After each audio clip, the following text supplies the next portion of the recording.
好的。今天我们是来到了这个 ChinaJoy 的一个展会上，拿到了 GPD 最新的这一款产品 WinMax 第3代。首先我们来看一下它有哪些的一个设施啊。现场展会来带上的是一个研发机，它跟最终量产机是有一定区别的。所以说，待会儿我给大家讲一下。首先我们看这有主机，然后这是它的一个电池模块。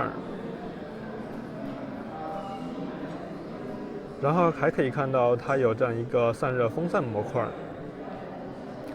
也就是它有一个外置的散热风扇模组，你可以在不使用电池的时候使用这个散热模组。然后还有一根用来连接电池与主机的一个磁吸连接线，相比 Win5使用了2颗螺丝连接，这个会更方便一些，使用了这样一个磁吸结构。它有一个对位，往上一放，它就吸上去了。而且它是有一个方向的区分的啊，它的磁吸包括电池那一头都是可以区分的。如果拿反了的话，它是吸不上去的。就像这一头它是用来吸电池的，这边是吸不上去的。吸主机这一头它才能够被吸上去，完美吸合。然后可以看到它有一个触点，还有一个 Pango Pin， 应该是用来检测电池这个接口有没有接上去。然后还有一个电池一个连接线，然后这样吸上去。然后我们看一下电池这一头，也是一样的，往上一吸，吸上去。电池这一头的吸力明显比主机那一头要大一点，能够通过手感明显感觉得出来啊。然后我看一下能不能给它提起来，可以看到是提不起来的，电池的重量还是比较高的啊。使用这个线的话，还是没有办法能够直接在磁吸的状态下把这个电池给提起来，也就是说，如果一松动的话，这个线的话是会脱落的啊。我们把线给它先放到一边去。然后我们来看一下它的这个散热模组，可以看到这边的话是出风口，然后底部这边的话是一个进风口的一个设计啊。然后可以看到这里面还加了还有防尘网的一个设计。然后在最侧面的话，设计了单独的一排进风口，也就是在放在桌面的时候，底部的出风口被堵住的时候，它还可以从侧面进行吸风，这是一个非常好的设计啊。然后我们看一下它的供电采用的是一个 Pango Pin， 用来连接主机的这3个触点。那么这里面的3个的话，应该是有供电，然后还有一个识别的。那我们来看下电池模块，我们现在看它的容量啊。可以看到它是一个97瓦时的一个电池，容量为6300毫安时。额定电压的话在15.48伏，那么它是一个4S 的电池。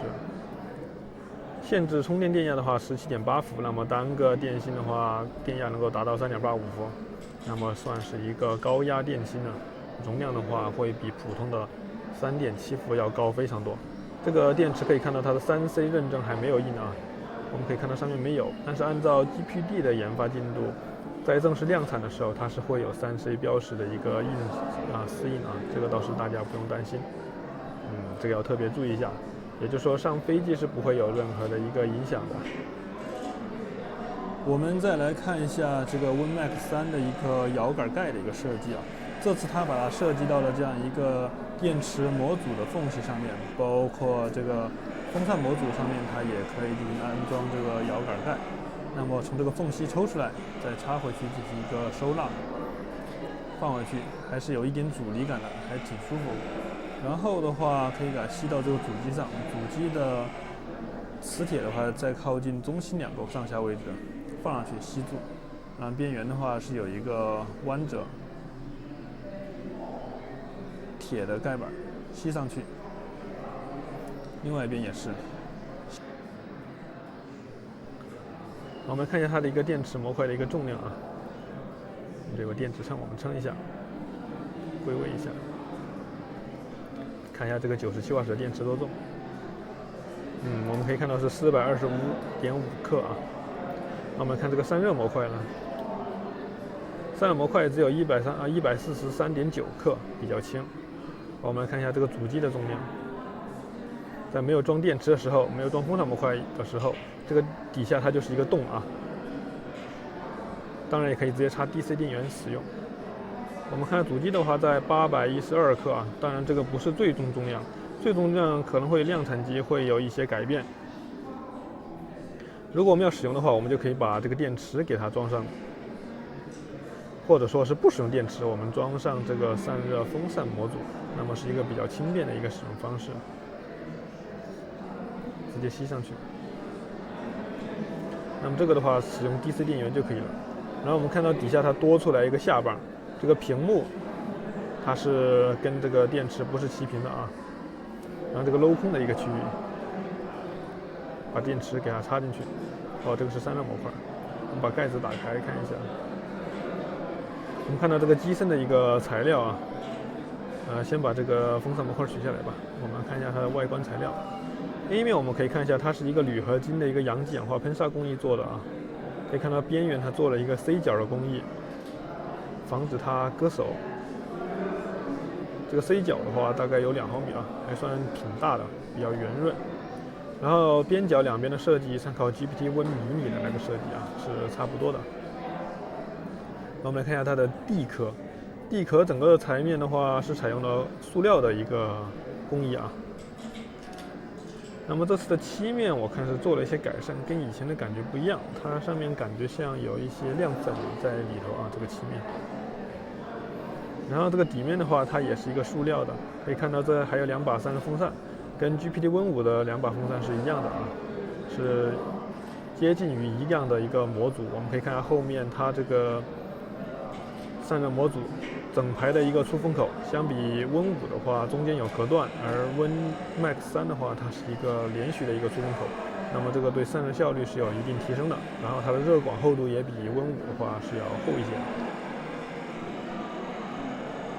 然后我们看一下它顶上有一排出风口，我们反过来看它底部啊，看到这里面它也是有一排很多的出风口进风口，这边是啊。那么是用来放这个风扇模块用的，可以给主板和里面的一些附加电子元件进行一个辅助散热，从底下这个出风口给它吹出来。我们看里面的材料，这个电池插槽位置的话，也就全是塑料的，可以看到我按压它会产生一些形变。然后我们看一下背面接口，这里是一个 DC 的一个接口，还有一个指示灯，然后这是一个 USB 4的接口。然后这边有个3.5毫米耳机接口，再看侧面的话有一个 HDMI 2.1的一个接口，这个接口是非常好的啊，对于需要办公的人士来说，外接大屏非常实用。然后我们来看一下另外一个面，有2个 USB-A 的接口，然后边上的话还有一个 USB 4接口。再往右边走的话是一个电源键，那么这个电源键的话，它就集成了指纹在里面啊，用起来的话在侧面也比较方便。然后这边还有一个挂声孔啊，这个小细节做的挺好的啊。好，我们打开看一下，我们来看一下它的一个整个的一个 C 面的设计啊。我们先看它顶部转轴盖这个地方啊，这个转轴盖的话材料为塑料，这边的话放置了一个500万像素的一个摄像头。那么这个摄像头的话，它是一个居中的位置啊，可以在开合状态下进行使用。然后手柄布局的话，参考了上一代的 Max， 差不多啊，只是这个布局稍有改动，用的是这个水晶按键啊，好像是 GPT Win Mini用的那一款吧，应该是一样的。然后它这里有个菜单键，然后开始键，还有个 R4 键，这边有个模式键，然后还有个 L4 键。然后我们来看一下这个键盘，那这个键盘的话是这个产品的一个最大的一个亮点啊。这个键盘键帽大，然后手感好，可以把机器放起来当一个正常的笔记本用，这是它很棒的一个设计。这个键盘底下我们可以看到它有一个缝隙啊，它是一个拼装的一个结构。那么这个嵌合的结构里面，它这个键盘底板是一个铝合金材料的，不是塑料的。这个整个 C 面它是塑料的，但是这一块它是金属的。用这一块金属材料的话，可以把整个 C 面给它进行一个机械性能的加强，能让它更硬一些，按起来就不会感觉塌陷。中间还有一个 GPT 的按键，那么可以用来呼出 GPT 前端可能什么功能。底下我们看一下，这个就是我们刚才所述的一个电池接口，它有一个电子线的连接器，还有3个 Puncom pin 的一个小触点。然后另外一边的话，它这个地方因为是研发机，它这个地方是一个1517这个 SD 小插槽啊。后面量产的话会被改为一个高速 TF 卡插槽，那么传输能达到900兆的一个高速 TF 卡插槽，也是一个非常实用的一个功能啊。然后先把电池给装上去，啪的一下吸上去啊，非常的爽。合上盖，我们来看一下装上电池的一个重量啊，跪下点。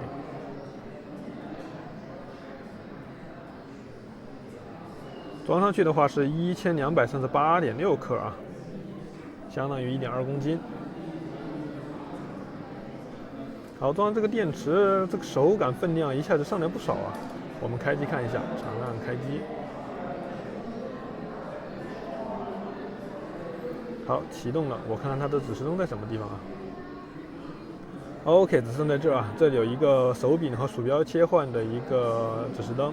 那么电源指示灯的话在右侧面啊，它是一个白色的光，因为现场环境光非常亮，有点看不清，但它是明亮的。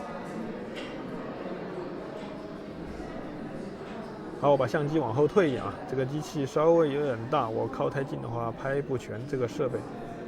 好，我们来看一下这台机器啊。装上电池看起来显得挺长的啊。那么这次有一个重点来了，就是这一块屏幕。我们长按显示设置，高级显示设置。我们来看一下这块屏幕的一个参数。这次采用的这个屏幕是一个165赫兹的一个刷新率啊，然后分辨率的话达到了24001504啊。然后它还是一个 OLED 的屏幕。所以说它显示的对比度还有色彩效果非常好。这个屏幕对于 Max 2来说，那可以说是一个质的提升啊，非常大的提升。亮度的话也还可以。我们打开这个 Windows 相机看一下啊，调一下这个菜单为列表，点一下 X 相机，确定版本。我们来看一下它的画质咋样？哎，还行哈。这个效果，我觉得这个前置摄像头如果在有时候有些会议啊或者什么的，它还是能够有一定作用的啊。对于一些需要办公的人来说有用的。我们来看一下它的分辨率啊，点着设置视频，视频的录制最高规格是一个2K 的16:9的30帧视频。然后我们来看一下它的相机呢是多少的，相机参数是500万。我们来看一下它 Windows 相机是。最高的话是一个3.7MP 的一个16:9啊。如果它拍摄全画幅的话，全像素的话，可能它不是这个比例啊，也非常够用了。反正我们来烤机看一下它的一个散热效果怎么样啊？我们先把这个电池装上去，来看一下它整体的一个热量分布，就不使用外接电源的情况下使用电池。OK， 我们来看一下它的一个烤机的一个功耗情况啊。我们现在设定的功耗是一个85瓦的上限，然后它的电池功率已经达到了126瓦的一个恐怖的一个释放啊。CPU 温度在78.6度，我不知道它这个风扇有没有转到最高啊，因为它这个上面没有显示它这个转数啊。底下的这个温控设置也还不可以设置，启动不了，也有可能是相关的设置还没有做。那我们就先观察其他的，我们来看一下它的一个温度，自动就可以了。温度控制在这个78左右，其实也是非常牛的了啊。这已经算是一个非常高的一个功耗了，对于这个体积的这个电脑来说的话。那么这个电池容量的话，现在在65%，我们就先运行一下，然后我们等会儿看一下它的一个表面的一个温度情况，以及整机的一个机身温度。我们先放在这运行，然后我们来用热成像来看一下它的一个温度啊。现在烤机烤了一会儿。首先，这个是在进行一个85瓦的烤机，我们看到整机电池达到128瓦的一个输出。然后它 C 面的一个情况，我们可以看到电池壳体的话，它的温度还是很低的啊，集中在这个接口这个位置，它这里的话应该是有 BMS 的电池保护板在这个地方，所以说相对来说这里温度稍微高一点。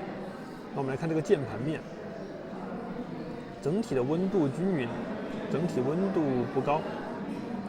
现在核心温度的话在81度啊。可以看到它温度集中在这个右上角摇杆这个地方，有48度的样子啊。因为这个是塑料外壳，它的体感温度其实倒还是好，而且它发热点最高的是在这个摇杆的这个斜面的位置，也就是摸不到的，感觉还好，不是很烫。我们看一下屏幕的一个发热，好像这个屏幕反光看不了，它反射的是我的一个背景的一个光源。好，我们来看下背面它的一个发热情况。我给它翻过来。OK， 那么它是一个背面的一个散热情况。我们来看一下它电池底部啊，可以看到它是顶部和散热器两个的一个出风口，温度在45到46之间。然后底下这个进风口是非常凉快的，可以看到这个地方的3格进风口，它被吸的已经发黑了。从这个热成像来看到，它里面的话是主板温度还是比较高的啊，但是那些温度的话是摸不到的，我们可以从这个缝隙看到。我们看它顶部接口的位置，60度，可以看到这个出风口3格温度还算是非常好。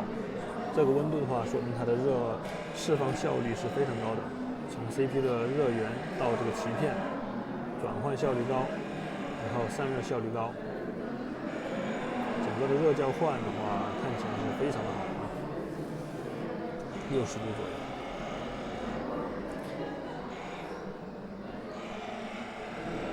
好，那么这是它的一个整机的一个散热的一个情况。现在是没有插电使用电池的一个效果。那我们把散热风扇装上去看一下。好，我们来看一下，它这个是使用了这样一个散热模组，我们给它装上去了。现在是不装电池，是散热模组。它的一个烤机我们设定到了100瓦，实时功耗100瓦。然后 CPU 温度的话，现在84.6度啊，非常的恐怖了，稳定在了100瓦。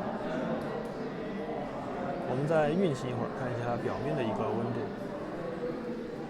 我能明显感觉到底部这个地方啊，这个它在工作的时候，由于现场环境太嘈杂，我听不到它的噪音，但是我能感觉到它有一个共振，它是在震动了。而且这个东西的话，国内首发它是一个赠送的设备，也就是你买这台机器，人家这个东西是送给你的配套产品，还是非常的好啊。我们运行一会儿，看一下它在100瓦持续功耗下的一个温度的一个表现。有了这个的散热模组的加持，对比使用电池的情况下，它的一个分布情况。好，我们先来看一下它的这个温度。这个地方现在的话，温度上升到了52度的样子啊，它是 C 面的一个最高点啊，现在是100瓦的一个功耗的情况。然后我们可以看到底部啊，因为它没有装电池，底部的温度现在非常的低，因为这是一个散热模组，很凉快。而顶部这个地方是因为它散热器吹不到，所以它有一部分的热量会堆积在这个地方。我个人感觉还好啊，因为它这个摇杆凹陷下方这个位置是摸不到的，影响不大，正常情况下还可以接受。触摸板的温度在39度左右，你要知道这个现在是在100瓦的一个功耗，它的整机可是会去到180多瓦，是一个非常恐怖的一个耗电量。然后我们来看一下背面是什么样子。背面的话，我们可以看到它的这底下啊，有进风口的这个地方，深黑色的。说明它的工作非常的温度低，因为它正在进行一个吸风式散热。然后我们可以看到这个热流，它吸入了这个冷空气，吹上去之后，我们可以看对比刚才看的话，就感觉明显不一样。这里有一个凸起来的这一节深色的地方啊，深蓝色的地方，它是温度更低的。包括这个手握持的区域，其实温度也还可以。右面的话相对来说高一点，有40来度，因为它塑料机场的话40来度握持是体感温度很低的。我们看鳍片的话，仍然是在62度、60度，这个热交换还是非常的好的啊。